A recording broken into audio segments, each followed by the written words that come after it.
Princess Solara sat in the highest tower of the palace, staring out over the vast kingdom below. The sun was beginning to set, casting a warm orange light over the land.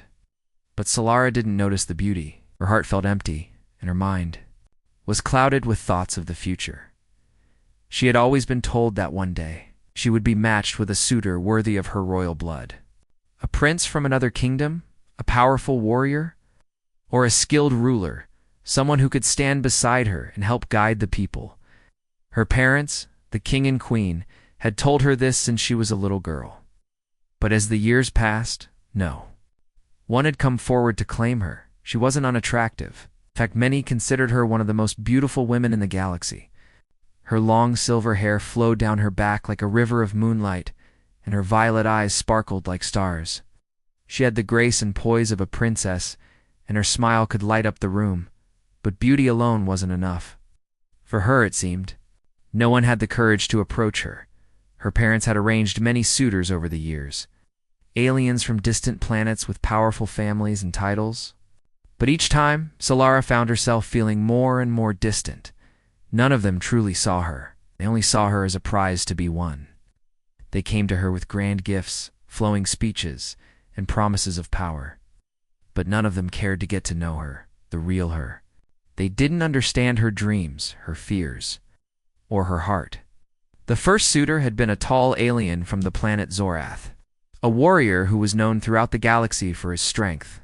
His dark, muscular build made him the perfect match for Solara in the eyes of her parents.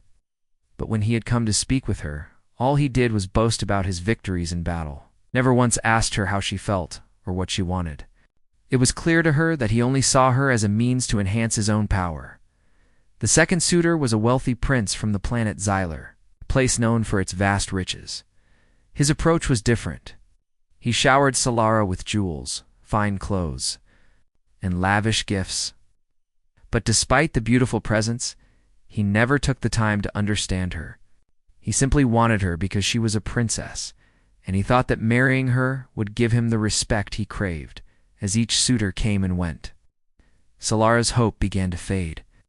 She started to wonder if love truly existed for someone like her. The idea of being married to a man who didn't care for her as a person felt unbearable. Was this her fate? To be bound to a man who would only see her as a symbol of power and status? Her thoughts were interrupted by the sound of footsteps approaching. The tower. She turned to see her maid Lyra entering the room. "Your Highness." "The king requests your presence at the evening feast," Lyra said, bowing slightly. Solara gave a small nod, her gaze still fixed on the horizon. "Tell my father I will be there shortly." Lyra hesitated, noticing the sadness in the princess's eyes. "Are you all right, Your Highness?" Solara forced a smile. "I'm fine, Lyra, just thinking." Lyra didn't press her further. "Very well, Your Highness. I will inform the king." As Lyra left, Solara couldn't help but sigh. She had never felt more alone. The palace was full of people, yet she felt like a stranger in her own life. Everyone around her seemed so focused on their own pursuits, and no one seemed to understand the emptiness that settled in her chest. The feast that evening was filled with the usual celebrations, but Solara couldn't find joy in any of it. Music played loudly, and people danced and laughed, but she felt like an outsider. As she sat at the grand table, her parents beamed proudly beside her, greeting guests and discussing matters of state. Yet, despite the festivities, Solara felt invisible. It wasn't that she disliked her life. She was grateful for the position she held and the privilege she had. She was loved by her people, respected by the other rulers, and adored by the palace staff, but none of it filled the void inside her. She wanted something more, something real. She wanted to be seen for who she truly was, not just as a princess. After the feast, Solara excused herself and walked quietly through the palace halls. She made her way to the balcony that overlooked the kingdom. The night sky was clear, and the stars sparkled like diamonds above her.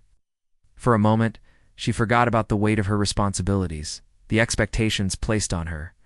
She closed her eyes and breathed in the cool night air, wishing she could escape, even just for a while, to find the peace she longed for. But her moment of solitude was short-lived. A soft voice behind her broke the silence. "Your Highness, you are looking as beautiful as ever tonight." Solara turned to see her latest suitor, Prince Torak, standing in the doorway. He was tall, with piercing blue eyes and a regal air about him. He was the son of one of the most powerful families in the galaxy, and his appearance at the feast had been highly anticipated. But Solara's heart sank when she saw him. Torak was handsome, no doubt, but like the others before him, he didn't truly see her.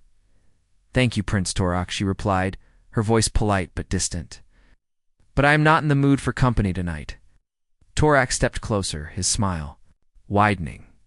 "Surely you must be lonely in this grand palace, princess. Allow me the honor of keeping you company. I promise you will never be bored with me." Solara felt a wave of frustration rising within her. "I don't need someone to entertain me, Prince Torak. I need someone who will understand me." Smile faltered, but he quickly regained his composure. "I do understand you, princess. You are a remarkable woman, and I can offer you everything you desire." Solara shook her head. "No, you only offer me what you think I want. You don't see me for who I really am." With that, she turned away and walked back into the palace, leaving the prince standing in the moonlight. The night felt even colder now. The next morning, Princess Solara awoke to a strange feeling of anticipation. As usual, she found herself staring out the window, gazing over the kingdom. But this time, there was something different in the air. A new presence was about to enter. Her life, for months, the royal court had been preparing for the arrival of the humans. Earth, a planet many had heard of, but few had truly understood, had finally sent their representatives to meet with the galaxy's most powerful rulers. Though the humans were a young species in comparison to the ancient alien civilizations, their potential was undeniable. Many of the galaxy's leaders had been eager to see what Earth had to offer. Princess Solara had heard about them only in passing. She had no interest in politics or interplanetary treaties, and the idea of meeting yet another group of suitors did not excite her. But there was something about today, something that felt different. The royal palace was abuzz with activity, as the preparations were made. The grand hallways were lined with delicate flowers, the long tables set with the finest silverware, and the majestic banners bearing the Earth flag hung proudly from the ceilings. Solara, as always, was expected to be the center of attention. Her parents, the king and queen, were busy arranging meetings with the human diplomats. But Solara's mind wandered far away from the royal duties. She was in the gardens when they arrived. From the garden's high balcony, Solara could see a ship descend from the sky. Unlike the sleek, polished ships of the other powerful species, this one was old, nothing like she had ever seen before. Its metal surface was scratched, the paint chipped in places, and the ship looked worn, so it had traveled far beyond its original limits. Curiosity stirred within Solara. She had expected the humans to arrive in a grand ship, a symbol of their strength and unity. Instead, they had come in a vessel that seemed almost ... humble. The ship settled softly onto the landing pad. The crew disembarked. One by one, they walked onto the planet's surface, led by a young man. His name, she would later learn, was Daniel. He was not tall, not broad-shouldered like the alien warriors who had come before him. His uniform, though practical, was simple, and his face was young, filled with a kind of determination that only youth can bring. Solara's eyes lingered on him as he moved with purpose, his hands steady as he adjusted the equipment he carried. There was no fanfare, no grand gestures. He didn't look around in awe, as many visitors did when they first arrived. He simply moved forward, focused on his task. Unlike the other suitors, Daniel didn't look like he was trying to impress anyone. There was a quiet confidence in him, a humbleness that intrigued Solara. She stood there, watching him, unaware that her heart had begun to beat faster. What was it about him that drew her in? She had no answer, but the curiosity remained. "Your Highness?" a voice called from behind.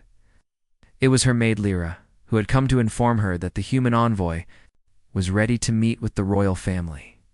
"The humans are waiting for you in the throne room." Solara nodded and turned away from the balcony, though her mind stayed on the young human. She had no reason to feel this way. He was just another visitor after all. Oh. But something about him felt different. The throne room was grand, filled with tapestries depicting the history of Solara's people. At the far end of the room, her parents, the king and queen, waited alongside the human diplomats. Solara entered, and as always, the attention in the room shifted to her. She was the princess, the future ruler, and all eyes were on her. But today, for some reason, her gaze was drawn to Daniel, who stood in the back, quietly observing the scene. He didn't seem intimidated by the grandeur of the room, and he certainly didn't look interested in the formalities. It was refreshing, in a way. "Welcome, young envoy from Earth," the king said with a smile. "Oh, we are honored to host you." "Here, on our planet?" Daniel nodded, his gaze steady. "Thank you, Your Majesty.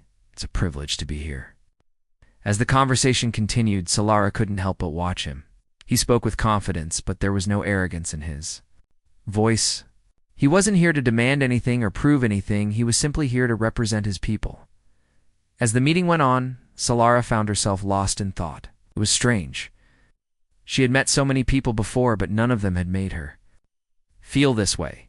She was used to being the center of attention, the one everyone tried to impress. But with Daniel, there was no need for games or pretenses. He wasn't trying to win her favor. He wasn't trying to win anything. The meeting eventually ended, and as the guests were leaving the throne room, Solara couldn't help but speak. "Daniel," she said, her voice quiet but clear. He turned to face her, his expression curious. "Yes, Your Highness." For a moment, Solara didn't know what to say. Why was she speaking to him? What did she want to ask him? But then the words came out, almost on their own. "I was wondering, why did you come to the throne room alone? Where are the other members of your team?" Daniel smiled slightly, almost as if he were amused by the question. "Well, Your Highness, I'm not much for big speeches or ceremonies. I came because I needed to meet you, not to impress anyone." Solara blinked, surprised by his honesty. "You don't want to impress me?" "No, Your Highness," he said softly. "I don't need to impress anyone. I just want to do my job and help in any way I can." For the first time in a long time, Solara felt something stir inside her. It was strange, this feeling she couldn't place. He wasn't like the other suitors. He wasn't trying to win her favor with grand gestures or promises. He simply existed. And for the first time, someone was seeing her as more than just a princess. Solara looked away, suddenly self-conscious. She didn't know why, but she felt like she was standing on the edge of something important. Something she couldn't fully understand yet, but Daniel had made her feel something she hadn't felt in a long time: curiosity.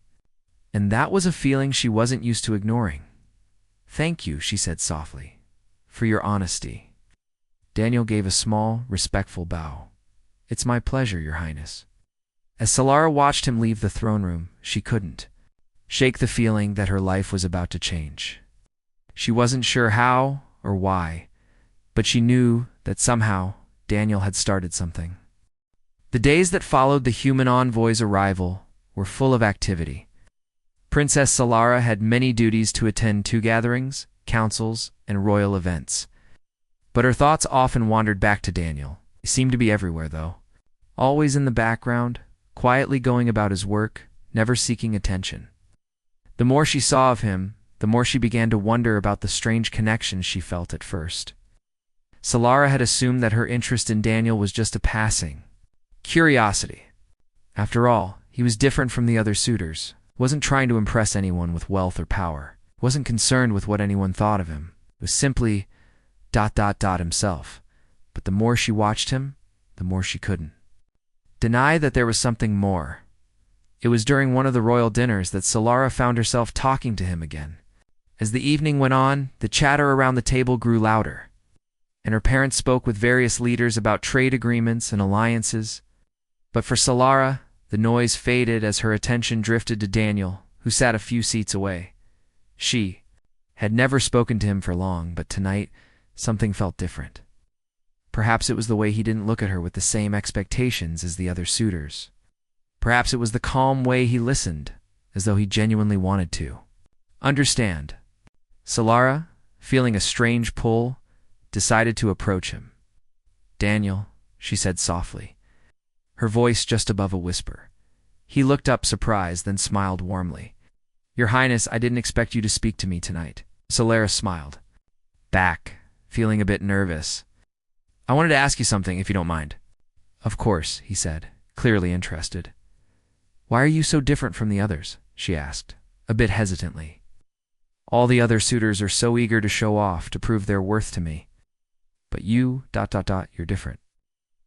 Eyes softened, and he looked at her for a moment before replying, I never wanted to prove anything to anyone, Princess. Not here to impress you. I'm here because my people have sent me to learn and to help where I can. The rest, that's just noise. Solara felt a warm sensation in her chest at his words.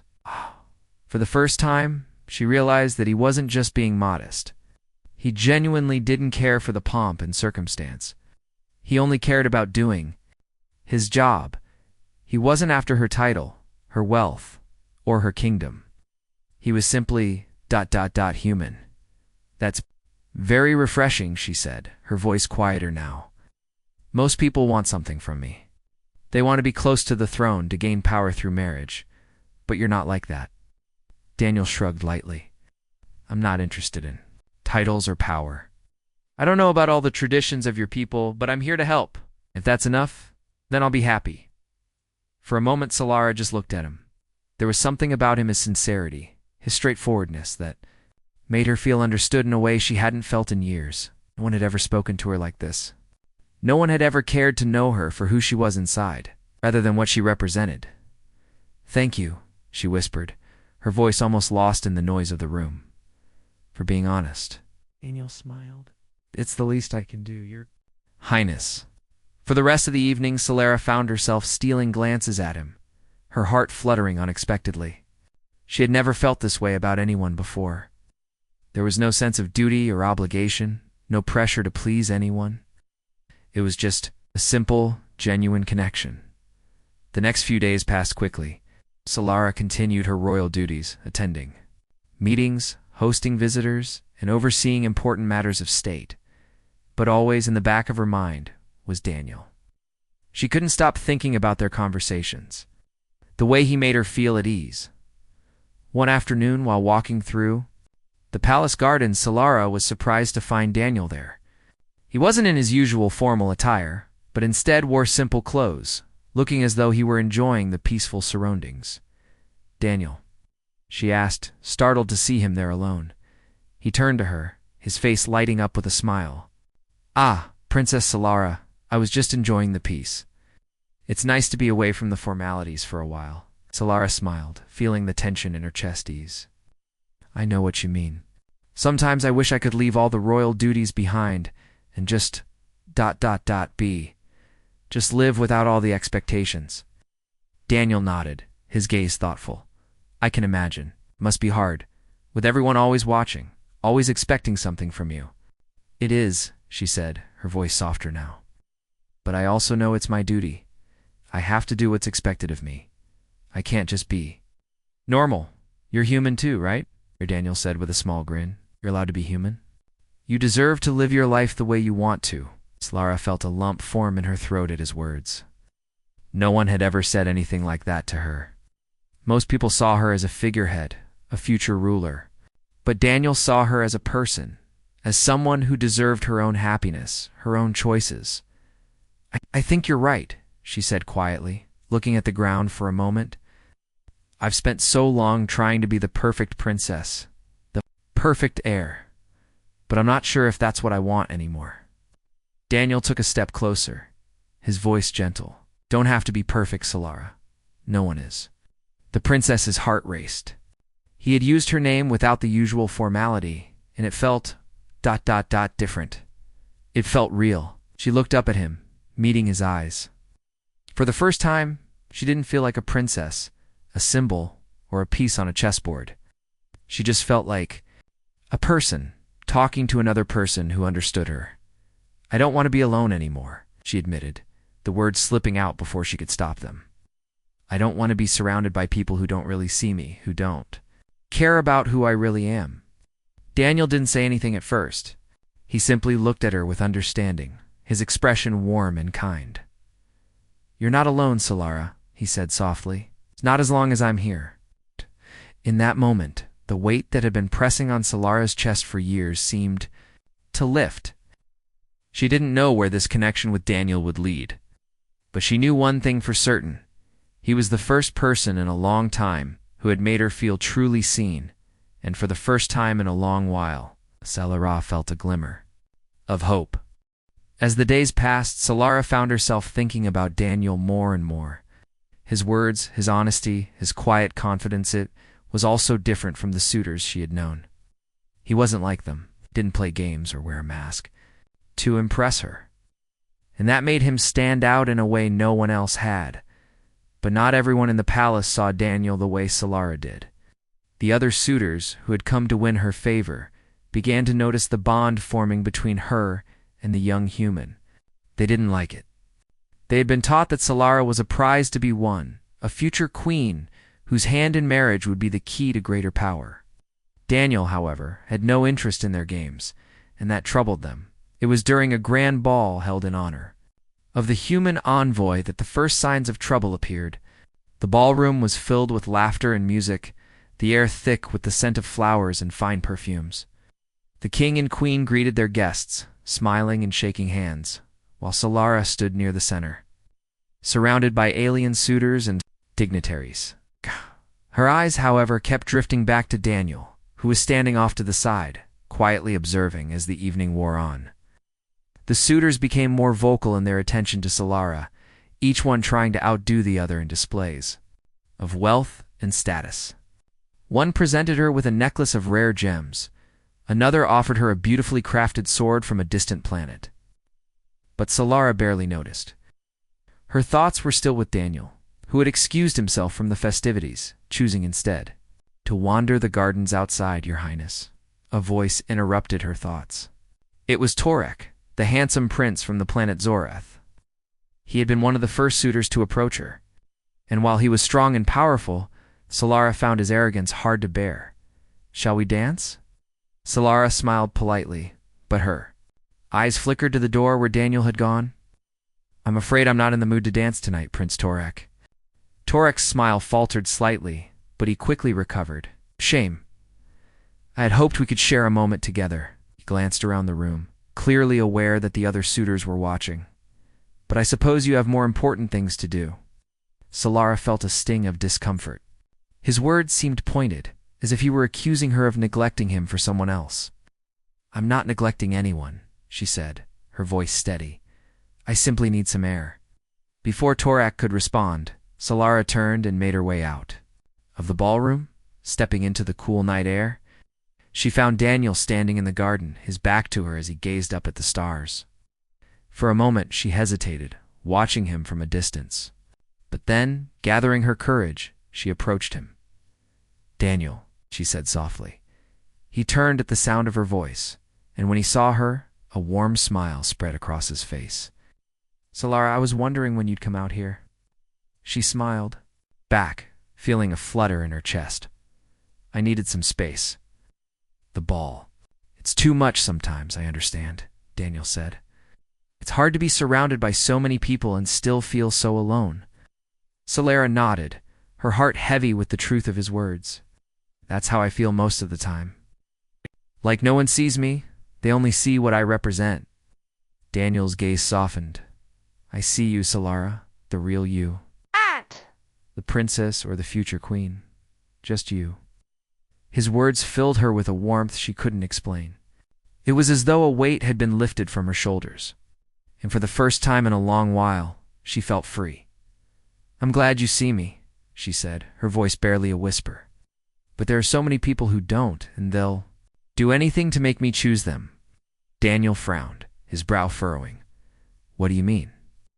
"The suitors," Solara explained, her voice tinged with frustration. "They're all fighting for my attention, trying to prove themselves worthy. They don't care about me, though. They care about what I can give them." Daniel's eyes darkened. "That's not right. You deserve someone who sees you for who you truly are, not what you represent." Solara looked at him, her heart racing. "I thought I was the only one who felt that way. I think a lot of people feel that way, Daniel said softly. They're afraid to say it. They're afraid to speak the truth. Solara's thoughts were interrupted by the sound of footsteps approaching.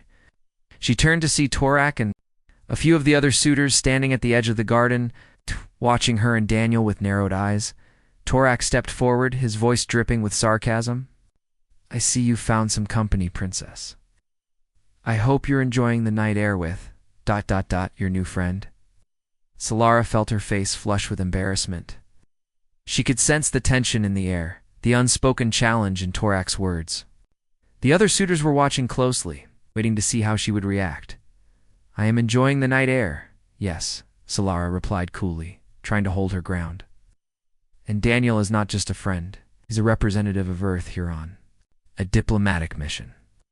You should show him the same respect you would show any guest. Torak's eyes flickered with disdain. Respect. That's rich coming from a human who doesn't even understand our customs. Tell me, princess, what do you truly see in him? Solara turned to face Torak fully, her gaze unwavering. I see someone who treats me as a person, not as a prize. To be won, someone who speaks to me like I'm more than just a title. The words hung in the air, and for a moment there was silence. Then Torak's expression darkened, and he turned on his heel, his voice low as he spoke to the other suitors. We'll see how long that lasts, he muttered, before walking away with his companions in tow. Solara stood there, her heart pounding. In her chest, she had just made her choice, whether she was ready to admit it or not. Daniel was different from the others. And for the first time in her life, she wasn't afraid to stand up for what she believed in. Don't worry about them, Daniel said quietly, his hand resting lightly on her shoulder. They can't understand what we have. Solara looked up at him, her eyes filled with uncertainty and hope. I don't know what will happen next, but I know that I don't want to be part of their competition. You don't have to be, Daniel said, his voice steady. The only competition that matters is the one inside your heart. And that's where I'll always be. The weeks following the grand ball brought more challenges than Solara had ever anticipated. The royal palace was bustling with activity, as it always did before a major event. The king and queen had been meeting with dignitaries and advisors, preparing for a decisive test of strength and courage, one that would determine the fate of the princess's suitors. This test was not just about physical strength or wealth.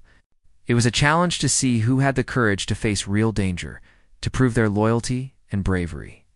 The suitors had all been informed of the trial, but it was something Solara had never been told about until the last moment. And now it was. The test would take place in the dense forest near the palace. It's a place known for its wild creatures and dangerous terrain. It was a rite of passage for any ruler, a symbol of what it meant to protect one's kingdom. The king had decided that any suitor who wished to win Solara's hand in marriage would have to face the trials of the forest alone as the day of the trial arrived. The suitors gathered in the palace courtyard, preparing themselves for the challenge. They were all strong, confident, and eager to prove their worth. But Solara couldn't shake the feeling of dread in her chest. She had never wanted any of them to face such dangers. The idea of them being hurt or worse, because of her, felt unbearable. She stood at the balcony, overlooking the courtyard where the suitors were gearing up, each one dressed in armor and carrying weapons. Torak, the prince from Zorith, was sharpening his sword, his eyes filled with determination. He was confident that he would win, as he always was. The others, too, seemed eager to prove themselves. Each one focused on the upcoming trial, but Solara's gaze drifted past them to the one figure who stood apart from the rest. Daniel. He wasn't wearing armor, nor did he carry any weapons. He had never been trained for battle like the other suitors. But there was something in the way he stood. His posture was calm, his eyes thoughtful, that made her heart ache with uncertainty. Daniel, she whispered to herself. She had come to admire him for his honesty, his quiet strength, and the way he saw her for who she truly was. But could he survive this test? Could he face the dangers of the forest and prove himself worthy? Or would he fall short, unable to compete with the other suitors who had spent their lives preparing for challenges like this? As the suitors began to leave for the forest, Solara felt a sense of helplessness wash over her. She had never felt so torn. She didn't want anyone to be hurt. She didn't want this competition. She just wanted to be free of the expectations, free of the pressure. But that was not how it worked. Princess Lyra, her maid, said softly, stepping up behind her. The king asks that you join the others in the viewing area. The trial is about to begin. Solara nodded slowly, her mind elsewhere. She turned to follow Lyra, her steps heavy.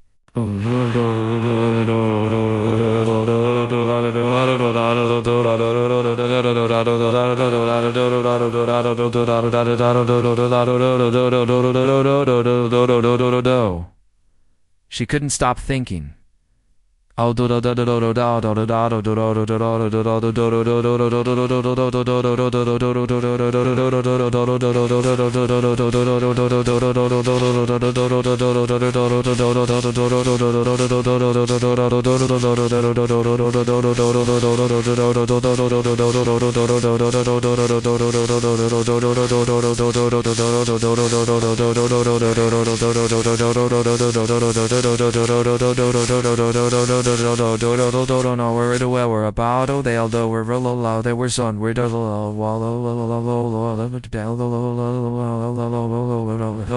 What would he do in the forest? Would he be able to prove himself? Or would he struggle in ways the others never would? The viewing area was set up on a hill that overlooked the forest. Solara sat beside her parents, the king and queen, as well as the other high-ranking officials of the kingdom. The suitors had already entered the forest. Now it was time to watch them prove their worth. The first suitor, Torak, was the first to reach the center of the forest. He moved quickly, cutting through the underbrush with ease, his sword gleaming in the sunlight. The crowd cheered as he successfully avoided a series of traps set along the path. It was clear he was skilled in combat, confident in his abilities. His movements were swift and precise. Solara couldn't help but admire his strength, even though she had no desire to marry him. The next suitor, a tall alien from the planet Kalnor, faced a different kind of challenge. A wild creature, a massive lizard-like beast, charged at him from the trees. The suitor barely managed to dodge its claws, but he fought back with a spear, eventually managing to subdue the creature. The crowd erupted into applause, but Solara felt uneasy. She didn't want to see anyone hurt, even if they were competing for her hand. Then it was Daniel's turn. Solara's heart raced as he stepped forward, alone and unarmed. He didn't look like the others, with their impressive armor and weapons. He was simply wearing a simple uniform and carrying nothing but his courage. The crowd fell silent as Daniel made his way into the forest. He didn't rush like the others. He walked at a steady pace, scanning his surroundings with cautious eyes. His steps were slow, deliberate. He seemed to be thinking carefully about every move he made. Solara couldn't tear her eyes away from him. Minutes passed. Then, just as the other suitors had done, Daniel encountered a challenge. A large creature, its skin like iron and its eyes glowing with hunger, appeared before him. The crowd gasped, but Daniel didn't flinch. He didn't raise a weapon. Instead, he slowly crouched down, holding his hands out in front of him, showing the creature that he was no threat. For a long moment, the creature stared at him, its massive jaws snapping shut. But Daniel didn't back down. He continued to approach the creature, moving with steady calmness. Slowly, the creature seemed to relax, its tense muscles loosening. Then, to everyone's astonishment, it stepped aside, allowing Daniel to pass. The crowd watched in stunned silence. Solara's heart soared. Daniel hadn't fought the creature like the others had. Instead, he had faced it with patience and understanding. He hadn't relied on strength or weapons. He had relied on something deeper, his ability to connect with the world around him. When Daniel finally returned to the viewing area, the crowd was silent. He was covered in dirt and scratches, but he was alive. And in that moment, Solara knew that he had won something far more important than the trial.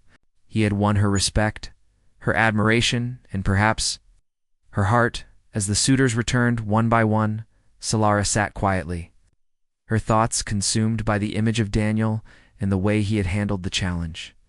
The other suitors may have been strong, but Daniel had proven something far more important. He had the courage to be himself, to face the world not with force, but with understanding. The king and queen exchanged looks, clearly impressed by Daniel's performance, but Solara wasn't focused on their reactions. She was focused on the young man who had quietly proven to her that strength wasn't always about fighting. It was about knowing when to stand firm and when to step back and listen. As the evening wore on, Solara's mind continued to race. The test was over. But for her, the real challenge was just beginning. The days following the trial were filled with tension. The suitors had all proven their strength, their courage, and their resolve. They had faced the dangers of the forest, each one returning with different stories of their bravery. Torak had fought valiantly, slaying the wild creatures of the forest with ease. The other suitors had shown their skills, proving themselves worthy in the eyes of the royal court. But one thing was clear to Princess Celeran: of them had captured her heart the way Daniel had. He had faced the forest with no weapons, no armor, and no desire to prove himself in the way the others had. Instead, Daniel had faced the challenges with patience, kindness, and understanding. He had walked through the forest as if it were not a battleground, but a place to connect with the creatures that lived within it. His bravery wasn't in his ability to fight, but in his willingness to approach the world differently now. Solara sat in the royal garden, alone. The sun was setting, casting long shadows across the path. She had spent hours walking here, lost in her thoughts. She had watched the suitors compete for her attention, each one trying to impress her with their strength or wealth. But none of them had truly seen her. None of them had made her feel understood. She had always been told that her choice of a husband would be about more than just love, it would be about power, about securing the future of the kingdom. But as she looked out over the garden, she realized that the weight of the crown was nothing compared to the weight of her heart. She didn't want a marriage built on power. She wanted one built on trust, on understanding, on a connection that could weather any storm. The sound of footsteps behind her interrupted her thoughts. She turned to see her father, the king, walking toward her. His face was serious, his eyes filled with concern. "Solara," he said, his voice deep and commanding. "It is time. The suitors are waiting in the throne room." Solara felt a lump form in her throat. The moment had arrived. She had to make a decision. The kingdom's future was at stake, and yet she couldn't shake the feeling that something was missing. She had to choose the man who would stand beside her, not just in public, but in every aspect of her life. And she didn't know if she could choose someone who didn't truly see her. "I'm ready, father," she said, though her voice wavered slightly. The king nodded, though his expression softened. "I know this is not an easy decision, but you must choose wisely. The kingdom will depend on it." Solara's heart raced as she followed her father into the grand hall. The throne room was filled with suitors, each one standing tall and proud, waiting for her decision. The king and queen stood beside the throne, their eyes expectant. The air was thick with anticipation. One by one, the suitors stepped forward, bowing to Solara. They each spoke of their strengths, their loyalty, and their desire to win her heart. They spoke of the future they could offer her, the power they could bring to her reign, the wealth they could share, the armies they could command. Torak, as expected, was the first to step forward. His armor gleamed in the light, and his presence was imposing. He spoke of his victory in the trial, his bravery in the face of danger. His words were confident, strong, but as he spoke, Solara couldn't shake the feeling that he was speaking, not to her, but to the crown she wore. He wanted to be king, not her partner.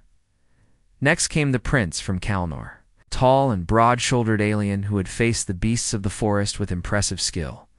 He too spoke of his strength, his ability to protect her, and the wealth he could bring. But again Solara felt nothing. It was the same with each suitor. Their words were polished, their promises grand, but none of them made her feel the way Daniel had. She waited, knowing that she could not make her choice yet. Her eyes scanned the room, her gaze falling on each suitor in turn. But none of them looked at her the way Daniel had. None of them saw her for who she truly was. Finally, Daniel stepped forward, his simple clothes contrasting sharply with the rich robes of the other suitors. He didn't bow like the others. He didn't speak of his strength or his wealth. He simply looked at Solara, his eyes filled with understanding. "I'm not here to offer you riches, or power, or armies," he said quietly, his voice calm but steady. "I'm here because I believe in you. I believe in who you are, not because of the crown you wear, but because of the person you are inside. I'm not here to win your favor, princess. I'm here to stand by your side, to support you, no matter what challenges we face." Solara felt her heart skip a beat. His words were simple, yet they spoke to the very core of her being. He wasn't trying to impress her with grand promises. He wasn't seeking power. He was simply offering his loyalty, his respect, and his understanding. It was exactly what she had been searching for.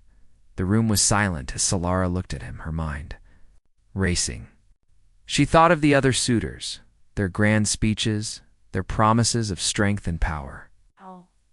But in that moment, she realized that strength was not about wealth or armies. Strength was about honesty, loyalty, and the willingness to stand by. Someone not for their title, but for who they truly were. Solara turned to face her parents. The king and queen were watching her closely, their faces unreadable. She could feel the weight of their expectations, the pressure to make the right choice. But deep inside, she knew that she had already made her decision. She turned back to Daniel, her voice steady but filled with emotion. "Daniel, you have shown me something that none of the other suitors have. You have shown me that true strength is not about power or wealth. It is about loyalty, honesty, and understanding. I choose you, not because of your title or your power, but because of who you are." The room was silent as her words sank in. The suitors looked stunned, and the king and queen exchanged surprised glances. But for Solara, there was no doubt. She had made the right choice. She had chosen Daniel, the one who saw her for who she truly was. Daniel stepped forward, his face filled with emotion. "Thank you, Solara. I promise I will never let you down." And in that moment, Solara knew that her choice was not just about her future as a ruler. It was about her future as a person, someone who had the right to love and be loved in return.